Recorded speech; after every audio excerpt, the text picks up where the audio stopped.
karo sapa jenenge Mutiara kok iso jalanan iki lho. Nggih padha dipate aku. Carane ditokne Kang Gangeng. Nggih, aku ya lagi ngerti sepisan iki Mutiara iki karo Arimami arep jalan. Muga-muga kaya dagangane Mbah Nyamut nggih. Mbah Nyamut pelem jaran.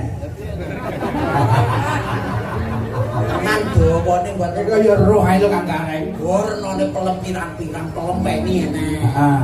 Pelem jaran enek. Pelem mana lagi enek. Lah bengi iki aku dadi pelem Mas. Pelem apa Mas? Pelem busa. Keselin baru minggu. Monggo Mbak Arimami kali Mbak Mutiara. Reoke cowok. Jaranan.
Mbak Mutiara kali Mbak Ari Mami ampun enggak rumiyin. Sembah pun jarane wis leren wis kesel gene. Wis sing Mbak Mutiara Kang Gareng Ijin. saking Badekan. Badekan. Mbak Ari Mami saking kota Wonogiri. Wonogiri kutane Timul. Padha karo gonku ya tunggal gunung. Padha kanca Mbak Ali Mami. Boten kula kota. Kok kota to? Nggih. Lah nggih ngaku sok kenal. Tenan banget iki. kota tenan. Nggih. Ora kota. Kota. Ngan. Boten. Kota kota tegese iki kota mboten dusun mboten lho. Nggih, kota. Alhamdulillah Mbak Mutiara. Tak takonane dhisik iki nggih Mas. Nggih. Nuwun sewu sakmenika kuliah semester pinten, Duk? Semester 4. Alhamdulillah pinaringan sehat walafiat lancar sukses dari dadi sinden Ponorogo sing pundha. Mbak Ari Mami. Nggih. Ki ora dadak tak tekoni sekolah. Status kapan, Duk? Status nopo? Ya status tegese iki ya rek Pak nyambut Bu nyambut ki sudah nikah. Lek awakku status apa Mbak Ari Mami? Apa ya? Ya wis ngaku ae ngopo ya nek kene Bu nyambut karo Pak nyambut ae. Ngaku ae ngopo ya? Status Bujang. bujang. Alhamdulillah. Ganong. Bujang ganong ki patih ning Ponorogo jenenge bujang. Nek piyambakan ngoten niku lho sing anu single itu apa? Sing iki Parwan. Parwan.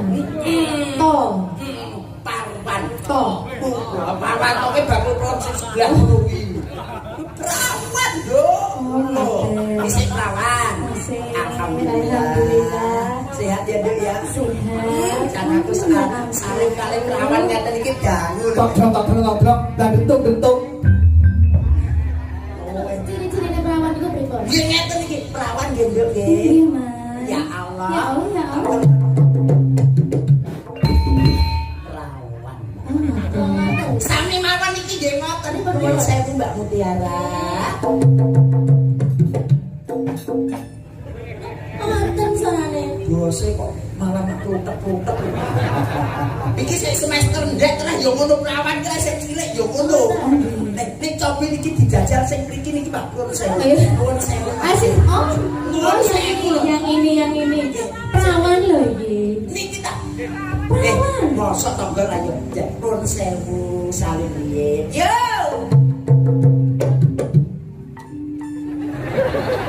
Ora gaduk. Oh, gaduk. Iki ora gaduh ora. Pripun? Iki bluk. Kok bluk? Ya ora nek suarane blas.